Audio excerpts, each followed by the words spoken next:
Welcome to another episode of 15 Minutes in a Sauna. I'm Jeff Bilbrey, your host, and today we're changing it up a little bit. We're adding a little bit of video. If you're listening to the podcast, then the podcast is still here. It's still going out, but I'm also adding a nice little video element showing off my beautiful studio. You'll be able to watch me work and talk and try to figure out what in the hell I'm going to say as we go through this little journey. It's funny. A lot of my themes as we've gone through this is adaptation and never giving up. And as I was getting ready to record this podcast, I sit down, I'm getting my desk ready, and I go to adjust my microphone, and this boom arm breaks. The damn mic falls right off of it. So I had to pivot. I could have got upset and whatever. I fiddled with it for a little bit to try and get it to work. And instead, I got up and I remembered I had just bought a Blue Yeti for back here. You can see it over my left shoulder. I bought a Blue Yeti for our podcast for the Detroit Sports Nation folks, and I took the stand off because I'm using the boom, and I have a shock absorber on there as well. And so I got up and I grabbed the stand here that you see. And, I just quickly put it back together and set it up, reconfigured my recording settings. And that's it. I sit down and I made a commitment to myself. I will do at least one of these per week. I'd like to do a couple, but I gotta amp up on that. So, not to mention coming up with topics for these things is a challenge sometimes. So, but I've been thinking a lot all week about what I should talk about, and it keeps coming back to this time in my life when I was just going all in. It started a long time ago, back in like '98. I started building up an online community through chats and things like that, and then I launched a forum back in early 2000s, and I stuck with that. I actually built up a nice following, really, really good entertainment website. We did a lot of music interviews and things like that. And it never made me a dime. I spent a lot of money, spent a lot of time, sacrificed a lot of time with my family. My wife at that time was girlfriend. Um, but, you know, as we matured and our first daughter, as we're going to the hospital, I'm on the forum. Hey, we're heading out. Wish us luck. And everyone's like, get off of the computer. Of course you'd be on the forum saying that you're heading out to the hospital. Get out of here. And so we did. We packed up our bags and we went to the hospital. And as I've continued to mature and grow, I've constantly come up with new ideas on how I could leverage this entrepreneurial brain of mine. And it's been a rough go. I've lost a lot. When we were younger, my wife and I split up multiple times. Um, I did the whole working as a bartender thing. I've worked construction, side jobs to try and keep the lights on, and sometimes that wasn't enough. And I had a car get repossessed that deeply deeply wounded me. That was my pride and joy, but I just couldn't afford it anymore. And then the family collapses, but I didn't give up then either. I fought to get my family back, and we did. And as I continued to grow, though, I remember we were in this shitty apartment in downtown Mount Clemens. Beautiful location, right there with the bars and the events and everything. And I would sit in the back of this apartment, and there was black mold. The ceiling was caving in, but it was my office. It was the only spot I had, and I'd work like 15, 20 hours a day. And I was trying to come up with this business, the millionaire approach, right? Money as you sleep. It was right along the MLM craze. I was trying to capture that and build my own. right? And I mean, I did it. I wrote a 150-page book. I launched this company. I had multiple subscribers that were paying me monthly, and um, it didn't really shake out. My buddy looked at me and he's like, you come up with all these crazy ass ideas. You've had a million of them. What are you doing? Why do you keep doing this?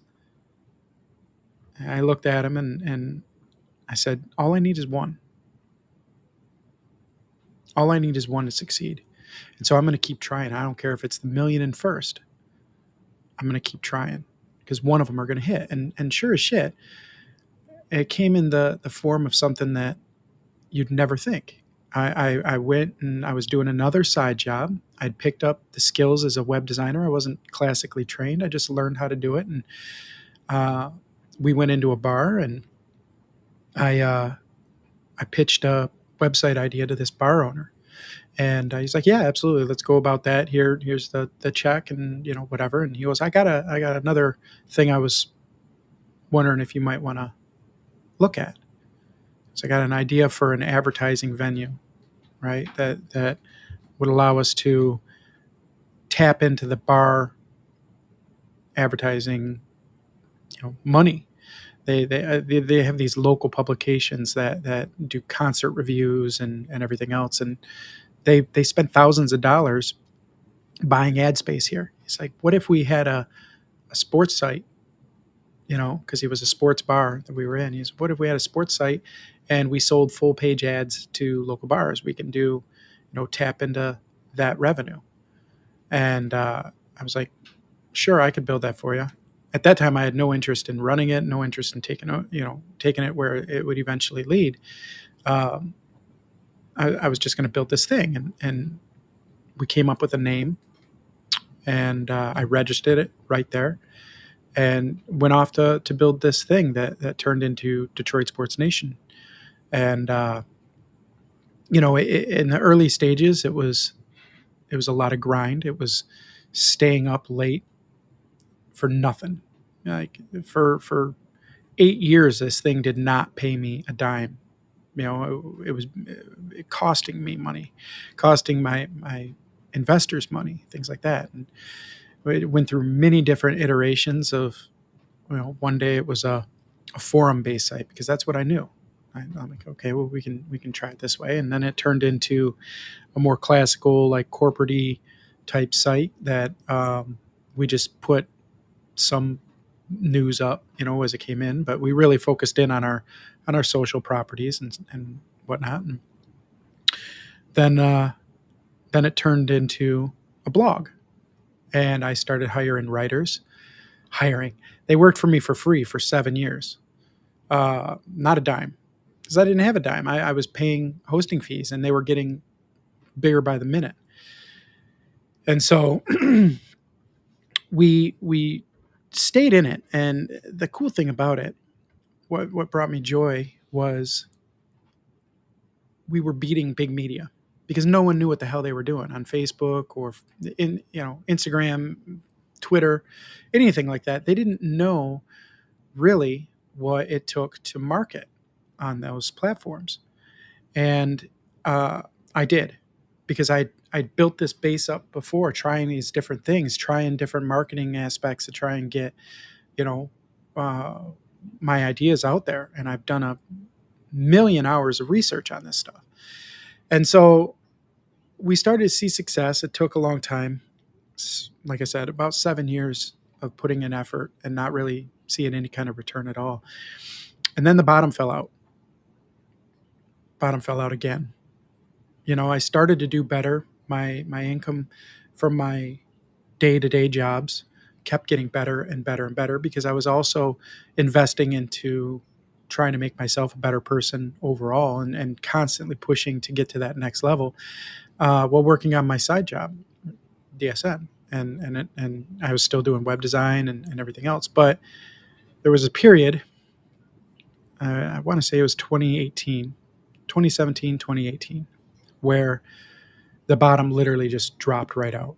I ended up 5 months behind on my mortgage. I was on the verge of losing my vehicles. I was losing everything, but I kept it in. I kept it, and I just, I'm going to dig in, and I'm going to get through this. Uh, but it was breaking me. It was breaking me, and I didn't know what to do. I didn't know who to turn to. I talked to a million different people. I talked to pastors. I've talked to whomever, and you know, I, I hit my knees out in the middle of my yard. I just went out there and I prayed, and I said, yeah, God, I don't know what to do. I'm doing everything I thought I knew how to do with my who I am and the skills that I have, and it's not enough. So tell me what I'm supposed to do. I don't know. I don't know where to go from here. And that thing that makes me who I am started tingling on the back of my neck like Spider-Man, and it said, "Get up and go to work." I had I've been avoiding my mortgage company.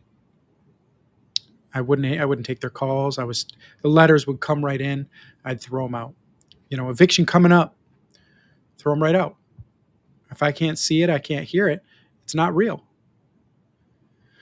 And I picked up the phone and I called them and I explained it. I said, I just once I started falling behind, I was a month or two behind. I thought that I could manage. I thought I can come back, and I couldn't. That mountain of debt just kept building, and it was crushing me. And I said, I don't know what to do. I don't want to lose my home. And uh, they learned from 2008 to work with people. Thank God, because they did. They turned around and said, "Okay, well, let's look at this. Let's see how we can fix this. Do you think you could make a payment if we take all those missed payments and just move them to the back of your loan? If we forget that they are behind and we say, give us a payment here, and though it's going to be adjusted, your payment's going to be a little bit higher, because we're going to have to refigure out your loan. We're going to rewrite your loan." I said, well, at this point, I don't have a choice, do I'm going to have to make it work. And so I did. I went through the process, and they rewrote my loan, sent me the loan documents, and I made that first payment. But when I made that first payment, I made myself a promise. I said, I will never, ever miss another mortgage payment. I'll never get behind on another mortgage payment. I'll never take from that pile. I'm going to make a pile of money. When my money comes in, no matter where it comes from, I'm going to take from that top and I'm going to put it in my mortgage account. And I'm never going to touch that money again, because I'm never going to let anyone take anything from me. Because if you remember back, I said I lost a car.